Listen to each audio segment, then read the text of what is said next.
दीपक आर्डे, दादा चौधरी विद्यालयातील उपशिक्षक. विषय आहे इतिहास. आज आपण 6वी इयत्तेचा इतिहास पाहतोय. तर मागच्या भागात आपण पाहिलं की भारतात असलेले वेगवेगळे धार्मिक प्रवाह किंवा आपण प्राचीन भारतातील धार्मिक प्रवाह असा हा मुद्दा पाहत आहोत.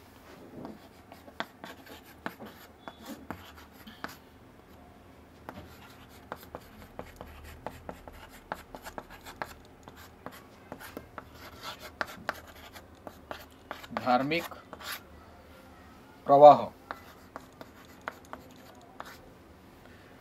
हे धार्मिक प्रवाह पाहत असताना बघा, आपण आपल्या शब्दात म्हणतो की या धर्माची माहिती, त्या धर्माची माहिती, ह्या धर्माची माहिती पाहतोय आपण. म्हणजे त्याच प्रकारे पण मी कोणत्या शब्दात सांगतोय, धार्मिक विचार प्रवाह पाहतोय आपण. त्याला आपण नाव दिलेलं हिंदू धर्म, बौद्ध धर्म, जैन धर्म आणि ज्यू धर्म पाहणार आहोत. आपण आतापर्यंत 3 धर्म पाहिले. पहा, हिंदू धर्माचं पाहिलं आपण, त्यानंतर जैन धर्म पाहिलं, त्यानंतर बौद्ध धर्म पाहिलं. या 3 धर्मांची आपण माहिती पाहिली होती, आहे ना, की त्यांचे तीर्थकर किंवा धर्मप्रसारक किंवा अनुयायी कोण होते. म्हणजे आपण कोणत्या ह्याच्यात पाहिलं, अनुयायी, त्यांनी दिलेला उपदेश, त्यांचे धार्मिक स्थळ, उपदेशाचा अर्थ, या गोष्टी आपण आतापर्यंत पाहिल्या. ह्या सगळ्या तुम्हाला समजल्या असतील, मागच्या भागात पाहिलं आपण.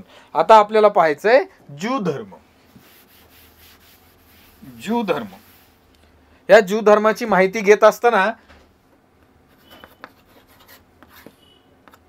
ही माहिती घेत असताना आपल्याला इसवी सनाच्या पहिल्या आणि दुसऱ्या शतकात किंवा या सुरुवातीलाच, इसवी सनाच्या सुरुवातीच्या काळात पहिल्या आणि दुसऱ्या शतकात काय झालंय की ह्या धर्माचा आगमन किंवा आपण त्या धर्माची लोक किंवा व्यक्ती, ते काय, ते लोक पहिल्या किंवा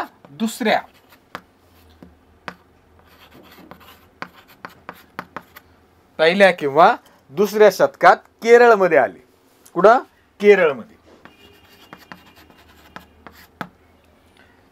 या धर्माला यहुदी सुद्धा म्हणतात. हा,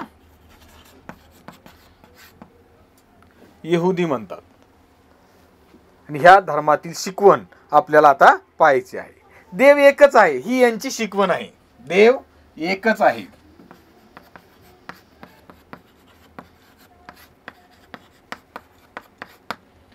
देव एकच आहे आणि त्यांच्या शिकवणीतून आलेल्या काही गोष्टी आपल्याला पाहायच्या आहेत. त्या गोष्टी आहेत न्याय, सत्य, शांती, प्रेम आणि करुणा.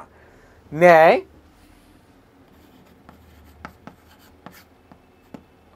सत्य, शांती, प्रेम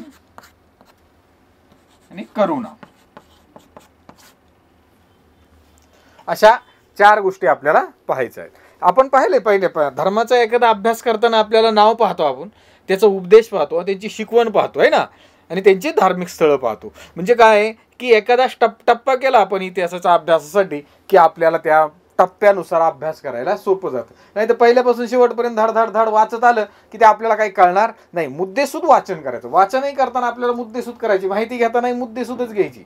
एखाद्या धर्माची माहिती घेताना आपण त्यांचे पहिले प्रचारक पाहतो किंवा अनुयायी पाहतो, मग धर्माची शिकवण पाहतो, धर्माची शिकवण झाल्यावर त्यांचे धर्माचे ग्रंथ पाहतो, धर्माचे ग्रंथ झाल्यावर धार्मिक स्थळं पाहतो. ह्या प्रकारची जर माहिती आपण एकत्रपणे केली आणि टप्प्याने अभ्यास करायला सुरुवात केली, सोपं जातंय. तुम्ही काय करता, धडाची वाचायला सुरुवात केली, धाड वाचत सुटता. तसं वाचायचं नाही. मुद्द्यानुसार वाचायचं आणि मुद्द्यानुसारच अभ्यास करायचा आणि मुद्द्यानुसारच मांडणी करायची आणि ती कल्पना आपल्या डोक्यात करायची, मांडणी केलेली. त्यामुळे आपल्या लक्षात राहतील. पहिला गोष्ट आपल्याला ज्यू लोकांना यहुदी म्हटलं जातं. त्यांची शिकवण काय? देव एकच आहे. आणि त्यांची शिकवण काय? न्याय, सत्य, शांती, प्रेम आणि करुणा, अशा प्रकारची त्यांची शिकवण आहे. न्याय म्हणजे काय? प्रत्येकाला समान न्याय असावा, कोणाही अन्याय अत्याचार होता कामा नये, अशा प्रकारचा समाज त्यांना अपेक्षित आहे किंवा त्यांचा विचार प्रणाली तशी आहे त्यांची. म्हणजे सर्वांना समान न्याय द्यायला हवा. दुसरी गोष्ट सत्य. सगळ्या गोष्टी सत्यावर आधारित असावा.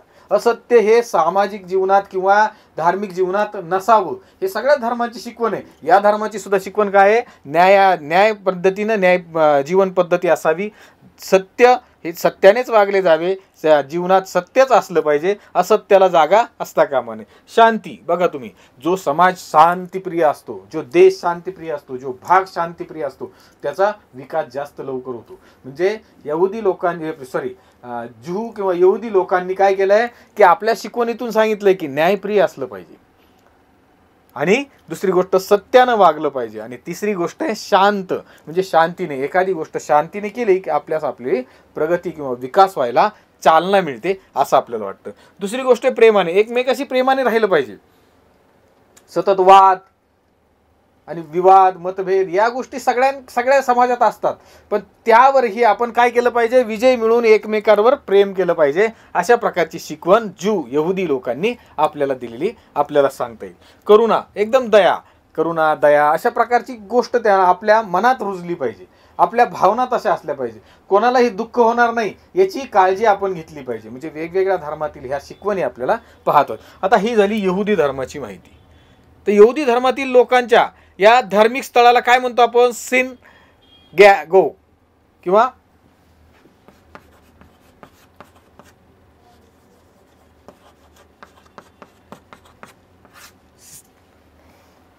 सिनेगॉग काय म्हणतात?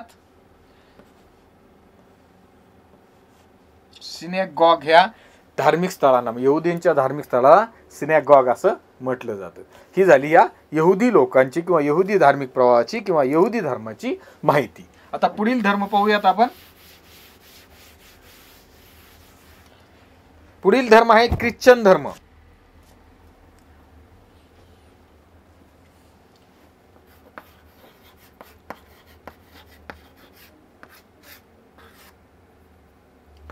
ख्रिश्चन धर्म प्रवाह आपल्याला पाहायचा आहे. या धर्माची स्थापना येशू ख्रिस्तांनी केली. आपल्याला धर्माची स्थापना पाहिजे. आता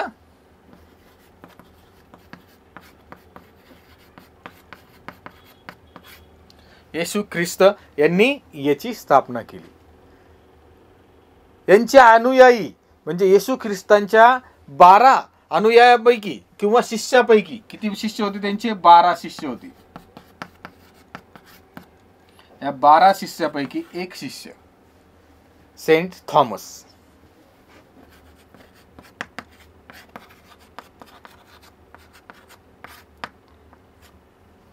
सेंट थॉमस हे आपल्या भारतात आले. तर भारतात कोणत्या विभागात आले? केरळमध्ये आले. कुठं आले? केरळमध्ये भारतात आले आणि त्यांच्या त्रिचूर जिल्ह्यात आले. केरळ, त्रिचूर भागातील पल्लयूर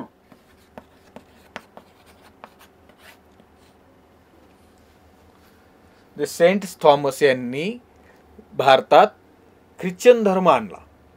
आणि त्यांनी काय केलं? केरळमध्ये त्रिचूर पल्लयूर इथं काय केलं त्यांनी? आपला इसवी सन 52 साली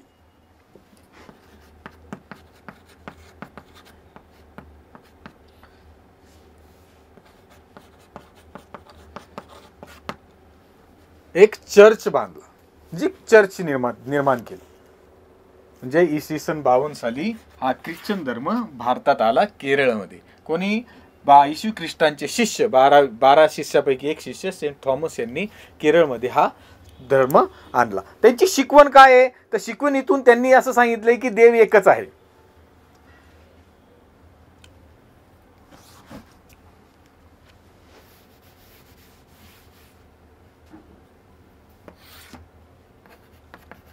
देव एकच आहे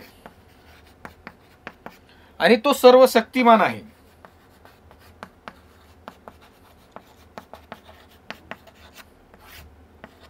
देव एकच आहे आणि तो सर्व शक्तिमान आहे. आणि येशू ख्रिस्त हे देवाचे पुत्र असून पृथ्वीवर, म्हणजे आपल्या पृथ्वीवर त्यांना उद्धारासाठी पाठवलेला आहे. पृथ्वीच्या उद्धारासाठी, किंवा आपण त्याला म्हणू पृथ्वीच्या मानसिक विकास, किंवा आपण त्यांना म्हणू उद्धारासाठी पाठवलेला आहे.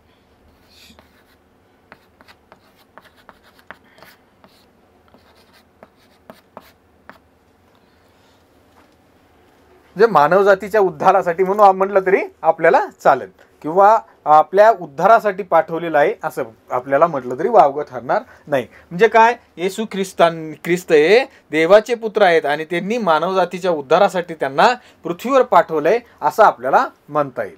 म्हणजे यांची शिकवण कोणती आहे, तर यांच्या शिकवणीतून आपल्याला लक्षात येईल काय येते शिकवण, देव एकच आहे आणि तो सर्व शक्तिमान आहे. त्यांची शिकवण आपल्याला त्यांनी सांगितले पहा काय, एकमेकांना बंधू भगिनीप्रमाणे वागवायचे, आपण एकमेकांशी बंधू भगिनीप्रमाणे वागलं पाहिजे, सगळ्यांवर प्रेम करा. बघा सगळ्यांशी वागणूक कशी पाहिजे, बंधू भगिनीसारखी, आणि एकमेकांवर प्रेम करा. शत्रूवर सुद्धा प्रेम करायला सांगतायत. म्हणजे सर्वांशी एकमेकांशी वागताना प्रेमानेच वागायचं, एकमेकांशी प्रेमाचे संबंध ठेवायचे, एकमेकावर प्रेम करा, कोणाचं मन दुखवणार नाही याची काळजी घ्या असा त्यांचा उद्देश आहे. म्हणजे एकमेकावर प्रेम करा आणि काळजी घ्या अशा प्रकारचा त्यांचा उद्देश आहे. म्हणजे त्यांनी काय सांगितलं, त्यांच्या ख्रिश्चन धर्मामध्ये सांगितलंय की बायबल या ग्रंथ त्यांचा सगळ्यात पवित्र ग्रंथ आहे. पहा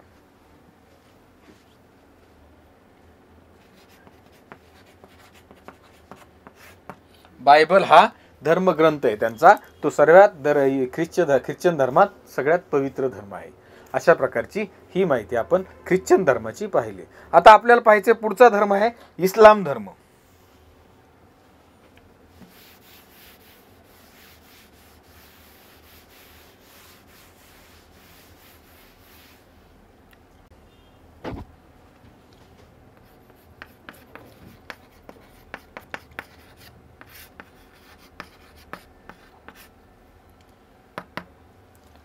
इस्लाम धर्माची माहिती पाहत असताना आपल्याला हे एकेश्वरवादावर आधारलेला धर्म आहे.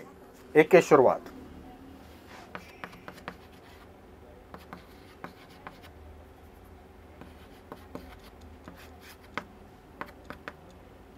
एकेश्वरवाद यावर आधारलेला हा धर्म आहे. मोहम्मद पैगंबर त्याचे प्रेषित आहेत. या धर्माचे प्रेषित मोहम्मद पैगंबर.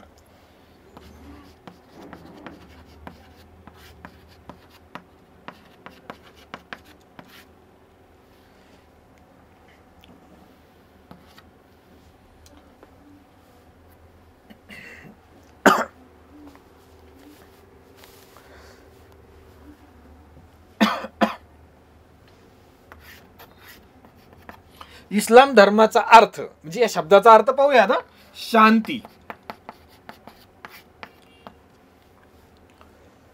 शांती हा एक त्याचा अर्थ आहे आणि अल्लाहला शरण जाणे हाही त्याचा अर्थ होतो. इस्लामचा अर्थ काय, शांती किंवा अल्लाहला शरण जाणे.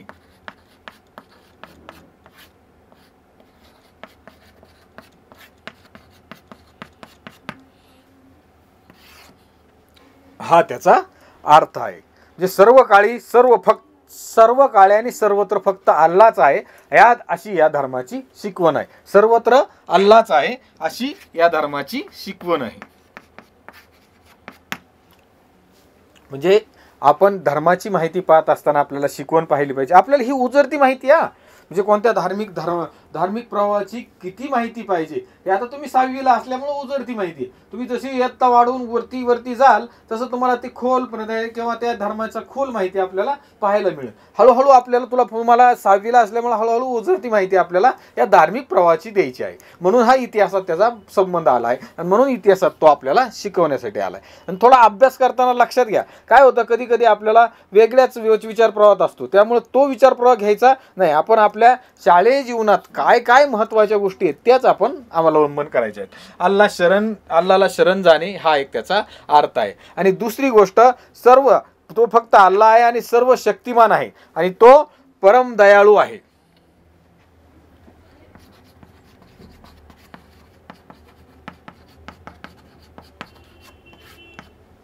सर्व शक्तिमान आहे आणि तो परम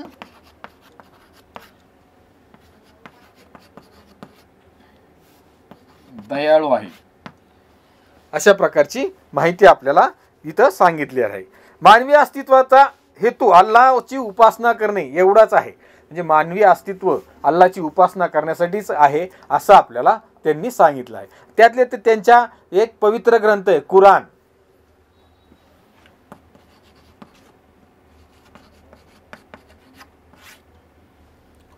कुराण हा त्यांचा पवित्र ग्रंथ आहे. त्यांनी अरब म्हणजे आपल्या भारतात यायच्या अगोदर अरबस्थानात त्या धर्माचा उदय झाला किंवा अस्तित्व निर्माण झालं आणि तो आपल्या भारतात 7व्या शतकात भारतात आल्याचं आपल्याला ऐतिहासिक साधनानुसार माहिती पडते. जे आपल्याला ह्या पुस्तकात दिलेल्या सर्व इतिहासातील म्हणजे 7व्या शतकात त्याचा प्रसार झाला आणि आपल्या भारतात भारतापर्यंत त्याचा केरळ मार्गे प्रसार होत आला, अशा प्रकारची माहिती आपल्या पुस्तकात झाली आहे. यांच्या धार्मिक स्थळाला आपण मशीद म्हणतो. या धार्मिक स्थळाला काय म्हणतो आपण? मशीद. आता परत एकदा पाहूयात आपण काय काय पाहिलं, म्हणजे रिपीट एकदा.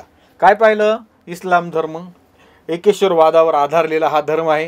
यांचे मोहम्मद पैगंबर हे प्रेषित आहेत, म्हणजे मोहम्मद पैगंबराच्या मार्फत ईश्वराला किंवा अल्लाला आपल्याला स्नान सांगायची त्यांनी अनुमती दिलेली आहे असं आपल्याला सांगता येईल. म्हणजे मोहम्मद पैगंबर हे अल्लाचे प्रेषित आहेत आणि त्या अल्लाचे प्रेषित असताना त्या इस्लाम धर्माचा अर्थ काय सांगितलाय त्यांनी की शांती. शांती ही एक अर्थ, या शब्दाचा अर्थ असून त्याचा अल्लाला शरण जाणे हाही त्याचा अर्थ आहे. म्हणजे अल्लाच हा सर्व काय आहे? शक्तिमान आहे आणि तो परमदयाळू आहे असं त्यांना त्यांच्या शिकवणीमधून सांगायचं आहे. या धर्माचा पवित्र ग्रंथ कोणता आहे की कुराण. कुराण हा सर्वात पवित्र ग्रंथ आहे आणि त्यांच्या या धार्मिक स्थळाला मशीद असा म्हणून उल्लेख केला जातो. हा धर्माची माहिती इथं आपण पाहिली आहे. आता पुढील धर्म आपल्याला पाहायचा आहे.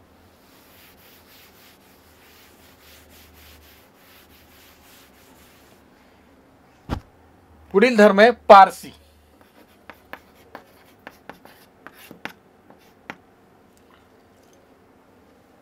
पारसी धर्माचं माहिती घेत असताना आपल्याला पाहावं लागणार की प्राचीन काळात आपल्या वैदिक संस्कृती बघा,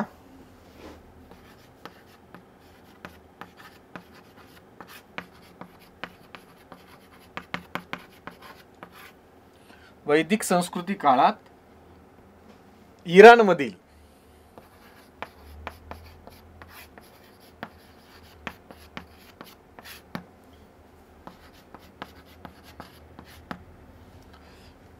पार्स किंवा आपण त्याला म्हणतो फार्स,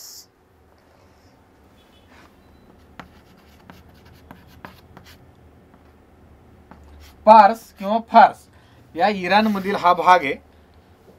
पार्स किंवा फार्स नावाचा ह्या भागातून लोक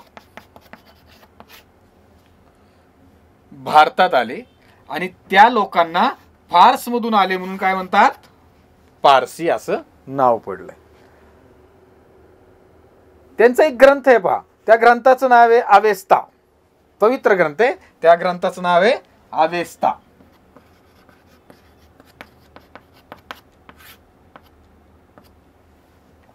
काय नाव आहे? अवेस्ता नाव.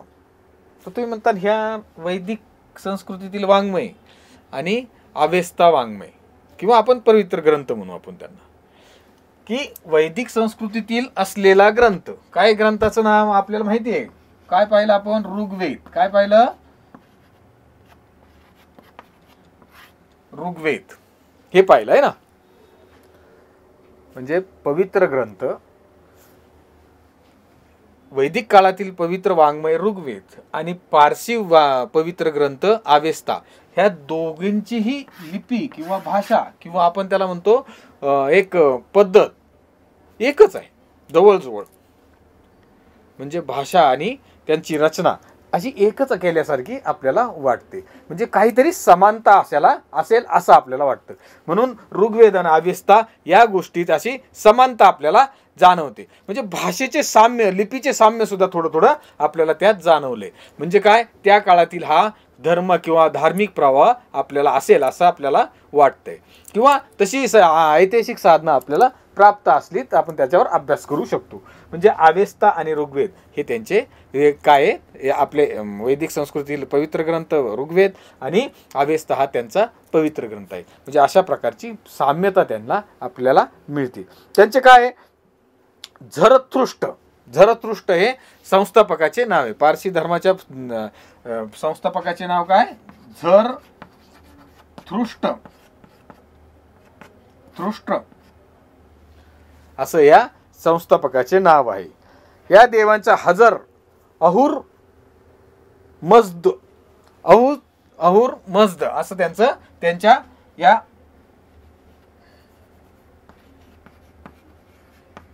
अहुर मज्द असं देवाचं नाव घेताना ते अहुर मज्द असं त्यांच्याकडून घेतलं जातं. यांचे सर्वात महत्वाची त्यांच्या धार्मिक स्थळांना आगारी म्हणतात. आगारी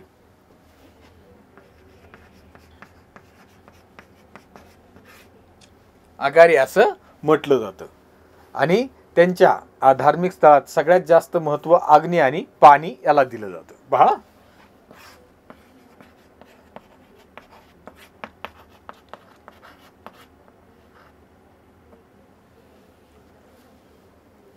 अग्नी आणि पाणी याला जास्त महत्व दिलं जातं. म्हणजे त्यांच्या पवित्र स्थळाला काय म्हणतात, आपण कसं हिंदू धर्मात मंदिर, मुस्लिममध्ये मस्जिद है ना, जैनमध्ये स्थानक, अशा वेगवेगळ्या धर्माची वेगवेगळी धार्मिक स्थळं असतात. त्यात या पारसी धर्मातील धार्मिक स्थळाला आगारी म्हणतात. आणि त्या आगारीमध्ये असलेल्या अग्नी आणि पाणी याला जास्त महत्त्वाचं स्थान दिलेलं आहे. त्यांची शिकवण काय आहे, उत्तम वाणी, उत्तम विचार आणि उत्तम कृती.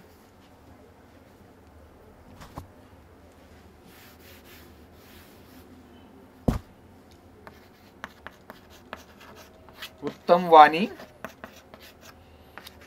उत्तम विचार,